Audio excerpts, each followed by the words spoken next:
প্রবণতার নামে একটা নতুন ধর্মের আমদানি করে, যা আমাদের তপবনের নয়, যা আমাদের রামকৃষ্ণের নয়, যা আমাদের স্বামী বিবেকানন্দের নয়, যা আমাদের বেদ বেদান্ত বেদাঙ্গের নয়, যা আমাদের ঋজু সাম যজু অথর্বের নয়, শুধু মানুষকে ডিভাইড করা, কান্ট্রিকে ডিভাইড করা আর মানুষের মধ্যে দাঙ্গা লাগানো। আমি চাই বাসন্তী পুজো, অন্নপূর্ণা পুজো, রামনবমী সব শান্তিতে ভালোভাবে হোক। ঈদও শান্তিতে পালিত হয়েছে, সামনে এই প্রোগ্রামগুলো আছে, এগুলো ভালোভাবে পালিত হোক, কারণ সামনে নতুন বছর আসছে, শুভ নববর্ষ। আমাদের মা কালীবাড়ির স্কাই ওয়াক এবং ডেভেলপমেন্ট যেটা করেছি সেটাও আমাদের প্রায় 200 কোটি টাকার উপর খরচ হয়েছে। আমরা সেটা উদ্বোধন করব 14 তারিখে। 28 তারিখে জগন্নাথ ধাম উদ্বোধন হবে।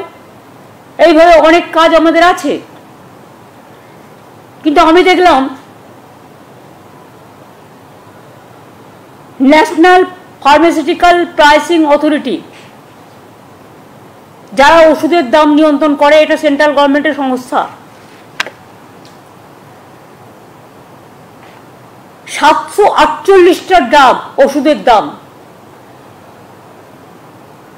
যা গরিব মানুষ কেনে, এবং 80টা নন শিডিউল ড্রাগ মানে ওষুধ ফ্রম দ্য 1 এপ্রিল 2025 বাড়িয়ে দিয়েছেন।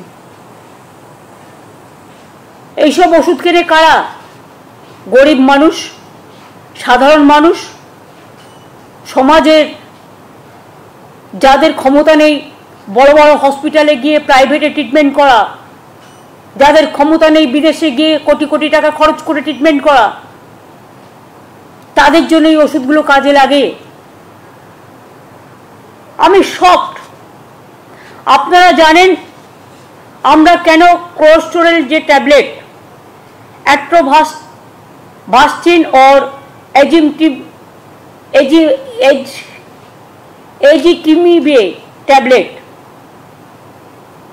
টু কন্ট্রোল কোলেস্টেরল, মানে হার্ট ডিজিজকে কন্ট্রোল রাখার জন্য 31.8% বাড়িয়ে দিয়েছে, যেটা মানুষের প্রায় 80% মানুষকে খেতে হয়।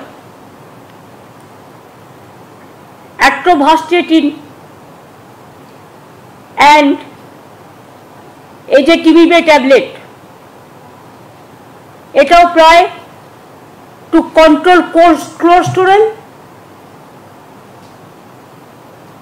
To give a special attention for health care, heart disease, যাতে হার্ট অ্যাটাক না হয়, কোলেস্টেরলটা কন্ট্রোল করে। আপনারা জানেন আমাদের মধ্যে 3টে কোলেস্টেরল কাজ করে। আমি ডাক্তার নই, বা যেটুকু আমার জেনারেল সেন্সে বলছি, HDL, LDL অ্যান্ড VLDL। সেখানে বাড়িয়েছে 57.9%। এরপর দেখুন again atorvastatin calcium and fenofibrate tablet to control cholesterol 28.3%, মানে 28.3% বাড়িয়েছে। এরপরে হচ্ছে to control cholesterol atorvastatin and clopidogrel tablets. আমার প্রনাউন্সিয়েশন ঠিক নাও হতে পারে, because I am not doctor, I am not a medicine, medical, I am not for medical science. To control cholesterol, মানে কোলেস্টেরলটাকে লিমিটে রাখার জন্য যাতে হার্ট ডিজিজ না হয়, এগুলো দেখে। সেখানেও বাড়িয়ে দিয়েছে 45.5%। এবার দেখুন to control cholesterol atorvastatin and ezetimibe tablets to control cholesterol, এগুলো সবই হার্টের জন্য মেনটেন করতে হয়, 115.8% বাড়িয়ে দিয়েছে। এরপরে দেখুন again the same type of medicine two control cholesterol 31.8% বাড়িয়েছে। Again calcium atorvastatin calcium and phenobarbital tablet to control cholesterol 17.9% বাড়িয়েছে 70 এরপর হচ্ছে অনেকেরই জানেন বিপি মানে ব্লাড প্রেশার বেড়ে যায়, তার জন্য তাকে একটা ট্যাবলেট খেতে হয়, বিশপ্রলোল, fumarate and telmisartan tablets to control BP প্রায় প্রতি ঘরেই খেতে হয় কাউকে না কাউকে, 19.2% বাড়িয়েছে। এবার দেখুন গ্যাস্ট্রোটাইটিস, আপনারা জানেন গ্যাস্ট্রিক হলে সবাইকেই খেতে হয়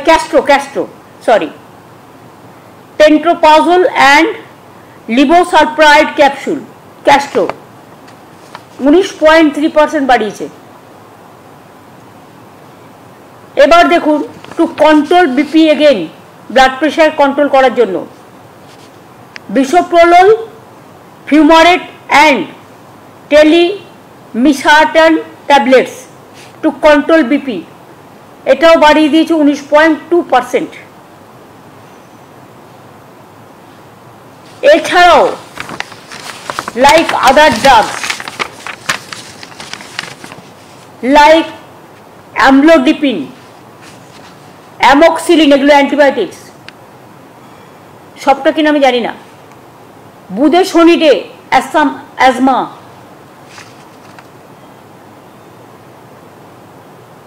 carboplatin anti cancer, ciprofloxacin, dexamethasone, fluconazole skin disease, এমনকি প্যারাসিটামল তার দাম পর্যন্ত বাড়িয়ে দিয়েছে। এর আগেও কিছুদিন আগে বাড়িয়েছিল, আপনাদের মনে আছে নিশ্চয়ই। রিসেন্টলি টোল ট্যাক্সও বাড়িয়েছে। এর থেকে স্টেট গভর্নমেন্ট কিচ্ছু পায় না, টোটালটাই সেন্ট্রাল গভর্নমেন্ট এখন শেষ করে, কারণ শেষ করার মানে হচ্ছে সেন্ট্রাল গভর্নমেন্ট স্টেট গভর্নমেন্টকে দেবে না, টোটাল টাকাটাই একা করে খাবে। তো যারা মানুষকে স্বাস্থ্য না দিয়ে, স্বাস্থ্য আমাদের সম্পদ, চিকিৎসা করবে কোথা থেকে মানুষ? এই ওষুধগুলো যখন ডক্টর প্রেসক্রাইব করবে, কাউকে 97% বেশি দিতে হবে, কাউকে 57% বেশি দিতে হবে, কাউকে 40% বেশি দিতে হবে, কাউকে 50% বেশি দিতে হবে, মেডিক্লেম করা থাকলেও তাকে দিতে হবে। তার মানে এটা কাদের জন্য হচ্ছে? এটা কি ঠিক যে is it for one section of people,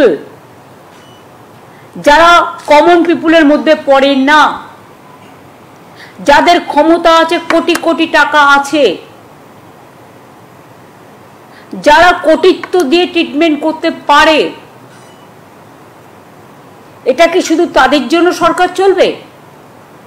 নাকি যারা গরিব, যারা মধ্যবিত্ত, যারা সাধারণ মানুষ, মধ্যবিত্ত সাধারণ, মুখ ফাটলেও মুখ ফাটে না, মুখ খোলে না, কারণ তাদের সম্মান সবচেয়ে বড় ঐতিহ্য। আমি এটা তীব্র প্রতিবাদ করছি এবং এটা টোটাল উইথড্র করার জন্য অনুরোধ করছি। এবং এর প্রতিবাদে, যেহেতু স্বাস্থ্যটা আমাকেও দেখতে হয়, আমি মামাটি মানুষকে যারা সমর্থন করেন, এবং আমি অল ইন্ডিয়া তৃণমূল কংগ্রেসের চেয়ারম্যানও আছি, যেহেতু 6 তারিখে রামনবমী, আমি কিছু করব না, শান্তিপূর্ণভাবে কাটুক পুজো। আমরা 4 আর 5 শুক্রবার এবং শনিবার বেলা 4টের সময়, বেলা 4টে থেকে 5টা, 1 ঘন্টা প্রতি ব্লকে, প্রতি ওয়ার্ডে ওষুধের দাম বাড়াচ্ছ কেন? মানুষের স্বাস্থ্য আজকে বিঘ্নিত কেন? মানুষের স্বাস্থ্য কেড়ে নিচ্ছ কেন? আর কত দাম দিতে হবে মানুষকে সুস্থ থাকার জন্য? এই দাবিতে আমাদের এলাকায় মিছিল মিটিং হবে। এবং সাধারণ মানুষকেও আমি বলবো, তারা নিজেদের মতো করে কারো এনজিও থাকতে পারে, কারো স্কুল থাকতে পারে, কারো ক্লাব থাকতে পারে, তারাও এটাকে প্রতিবাদ করুন।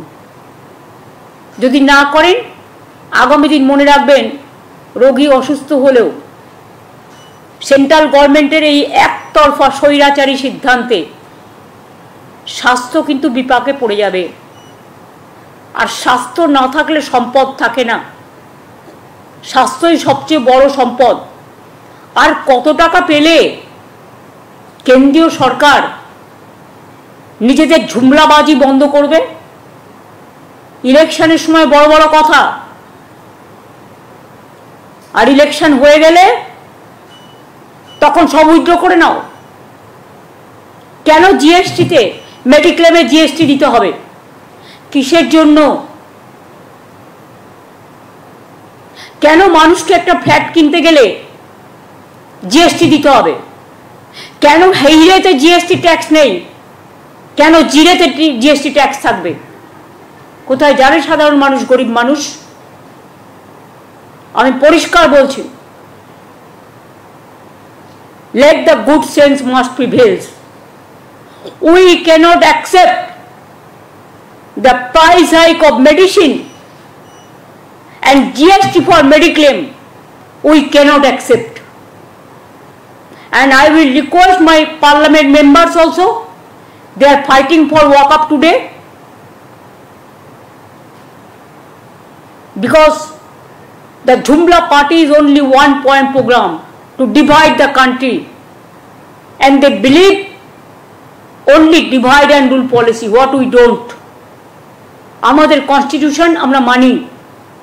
আগে কনস্টিটিউশনকে শ্রদ্ধা করো, তারপরে কারো অধিকার কেড়ো। কনস্টিটিউশনকে শ্রদ্ধা না করে মনে রাখবেন, ধর্ম যার যার আপনার, উৎসব কিন্তু সবার। এবং পরিষ্কার আমি বলছি, আমি কিন্তু শ্রীকৃষ্ণের বাণীও শুনি, স্বামী বিবেকানন্দও পড়ি, নেতাজিও পড়ি, গান্ধীজিও পড়ি, আম্বেদকারও পড়ি, আবুল কালাম আজাদও পড়ি, রামকৃষ্ণও পড়ি।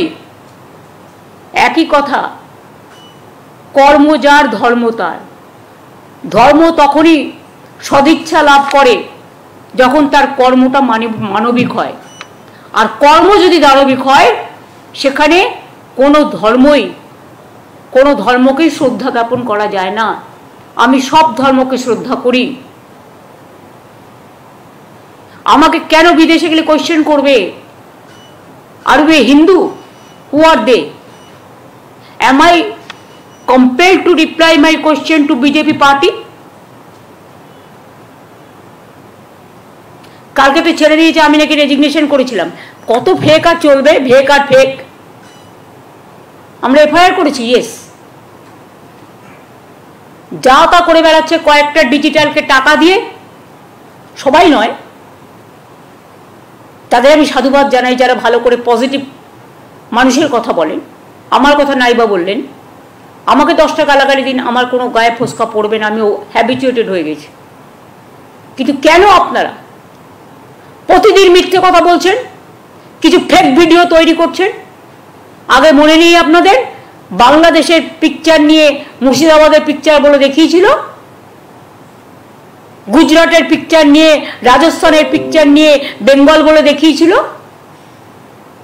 এবং এখনো সেটাই পরিকল্পনা করে ঝুমলা পার্টি করছে। আমি ঝুমলা পার্টিকে বলবো, সত্যিই যদি ধর্মকে ভালোবাসেন, বাসন্তী পুজো করুন, নবরাত্রি করুন, অন্নপূর্ণা পুজো করুন। আমিও অন্নপূর্ণা পুজোর পুজো দিই। ইতিহাসটা জেনে রাখুন। যারা মিছিলের নাম করে দাঙ্গা করেন অস্ত্রশস্ত্র নিয়ে, অস্ত্রশস্ত্র যে কোনো পাঞ্জাবিরাও কৃপার নেয়। আপনিও সিস্টেম অনুযায়ী নিশ্চয়ই করতে পারবেন, পুলিশের রেস্ট্রিকশন মেনে। অন্য এলাকায় গিয়ে হামলা করা আপনার কাজ নয়। এবার আমার একটাই কোয়েশ্চেন, বলুন তো, এরা যে রামনবমীতে মিছিল করে, আমাদেরও অনেকে করেন, আমার কোনো আপত্তি নেই, আমরা চাই পিসফুলি হোক। একদিন তো বাসন্তী পুজোই, মানে অন্নপূর্ণা পুজো, রামনবমী যেটা এখন হয় চৈত্র মাসে, সেটাই ছিল। কিন্তু রামচন্দ্র যখন অকাল বোধন করেন রাবণকে হত্যা করার, রাবণকে ধ্বংস করার জন্য, সেইটাকেই তো আমরা এখন অরিজিনাল দুর্গাপুজো বলে সেলিব্রেট করি। এটাকেও সেলিব্রেট করি, but not in that way. সবাই সবার মতো করে নবরাত্রি পালন করবে, এটাই ধর্ম। সবাই সবার মতো করে পুজো করবে, এটাই ধর্ম।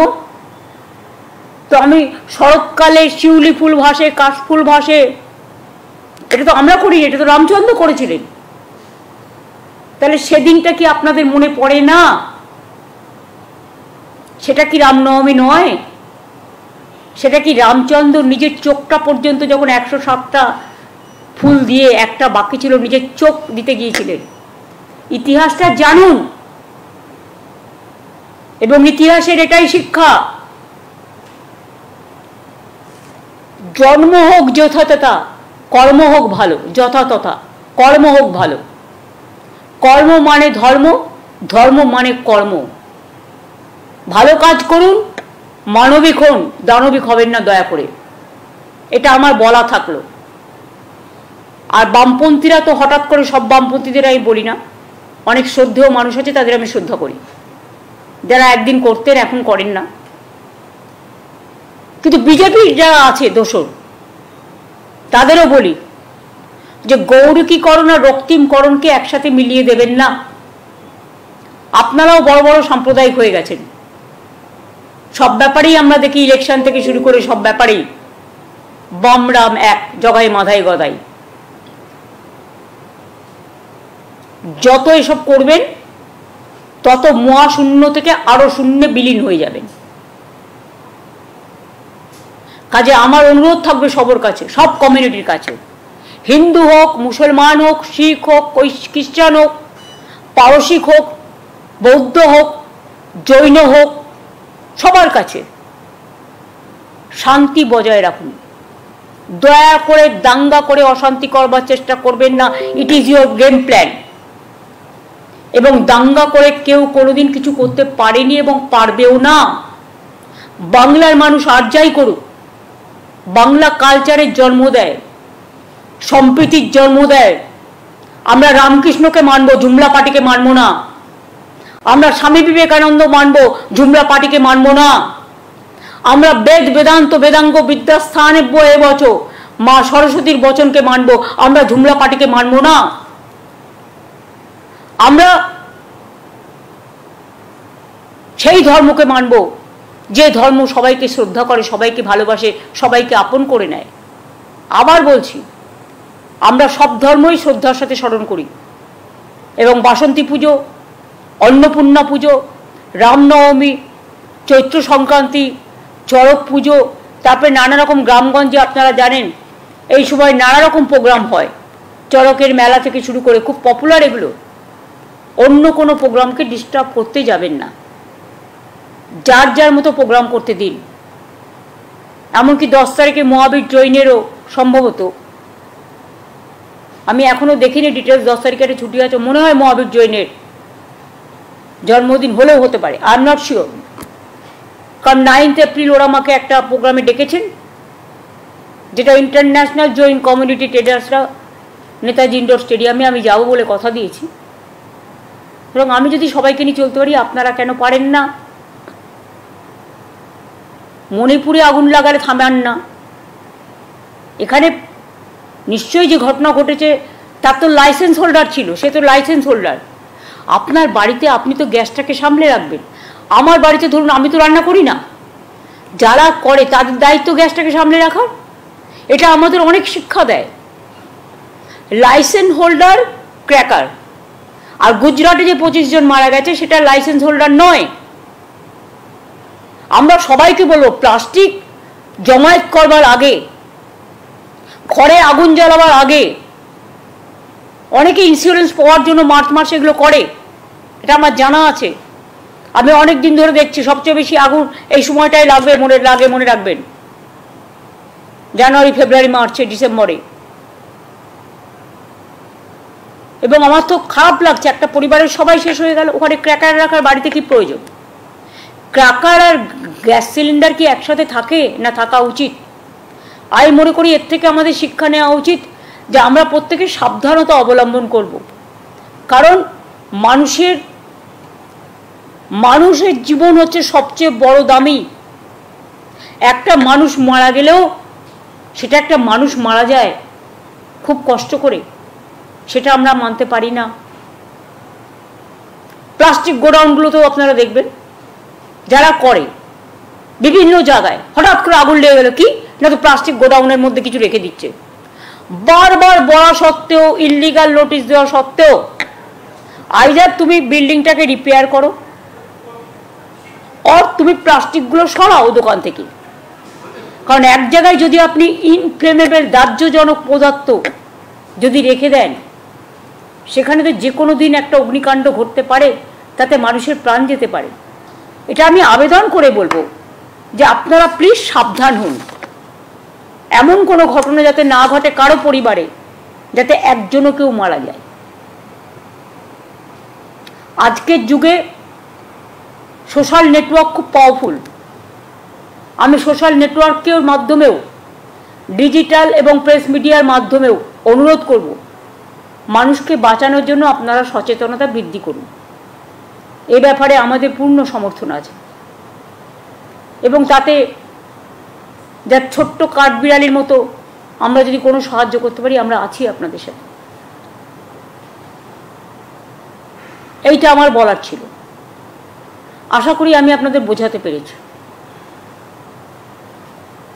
আমার বাংলা বুঝতে পেরেছেন কি পারেননি? ঠিক আছে, থ্যাংক ইউ সো মাচ। আগাম অন্নপূর্ণা পুজোর সবাইকে শুভনন্দন। তারপরে অবশ্য পয়লা বৈশাখ আসবে, তখন আবার জানাবো। মহাবীর জৈনের জন্মদিন আসছে, সবাইকে শুভেচ্ছা। সবাই ভালো থাকুন, ভালো করে পুজো, ঈদ, বড়দিন, মহাবীর জৈন, গুরু রবিদাস, মতুয়া ঠাকুর, পঞ্চানন বর্মা, যে ধর্মে যে আছেন, জায়েদ থান, মাঝি থান, সবাই ভালো থাকুন, সবাই ভালো করে করুন। আমাদের মধ্যে যেন কোনো বিভেদ না হয়। ঐক্যই হচ্ছে, সম্প্রীতি হচ্ছে বাংলার শান্তির মাটি। বাংলা কখনো বিভাজন মানে না, বাংলা মানে ঐক্য ও সম্প্রীতি। এই জন্যই গানটা লেখা হয়েছিল, এক সূত্রে বাঁধিয়ে আছে সহস্রটি মন, একই কার্যে সপিয়ে আছে সহস্র জীবন। এরকম অনেক গান আছে, অনেক উদাহরণ আছে।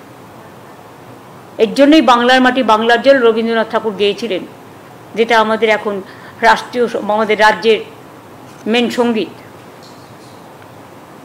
এরকম অনেক উদাহরণ আছে, একটা নয়। এই জন্যই গান্ধীজি দাঙ্গা থামাতে গিয়ে দেশ স্বাধীন হবার আগে তিনি বেলেঘাটায় অনশন করছিলেন। তো এদের সবাইকে আমরা ভুলে যাব? দেখবেন বেলুড় মঠেও একটা দরগা আছে। আমি একদিন জিজ্ঞেস করেছিলাম বেলুড় মঠের মহারাজদের, তখন সুহিতানন্দজিরা ছিলেন,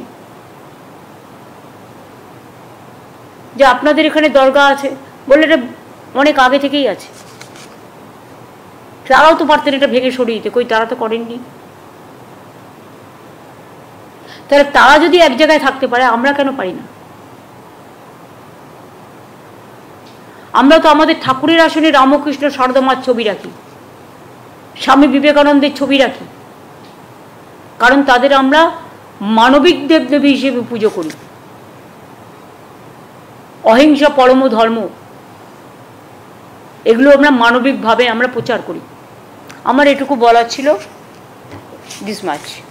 আমি আশা করি ওষুধের দামটা নিয়ে এবং এটা নিয়ে আপনারা একটু ভালো করে যদি মনে করেন প্রয়োজন আছে, কারণ এটা আপনাদের পরিবারেও দরকার হতে পারে কখনো। ক্যান্সারের ওষুধের দাম কেউ বাড়ায় বলুন তো? যে ক্যান্সার হ্যাজ নো অ্যান্সার। একবার মানুষ যদি বিপদে পড়ে, তার কি অবস্থা হয়ে যায়। আগে ব্লাড সুগারের ওষুধের দাম বাড়িয়েছে, কিডনি ডায়ালিসিসের যে ওষুধ আসে সেগুলোর দাম বাড়িয়েছে। তা সবই যদি বেড়ে যায়, সরকারটা তো পড়ে যায়। এদিকটা নজর দেওয়ার জন্য অনুরোধ করছি। তারপর আবেদনের কাজ না হলে, আন্দোলনের কাজ না হলে রাস্তায় রাস্তা দেখাবে। Thank you.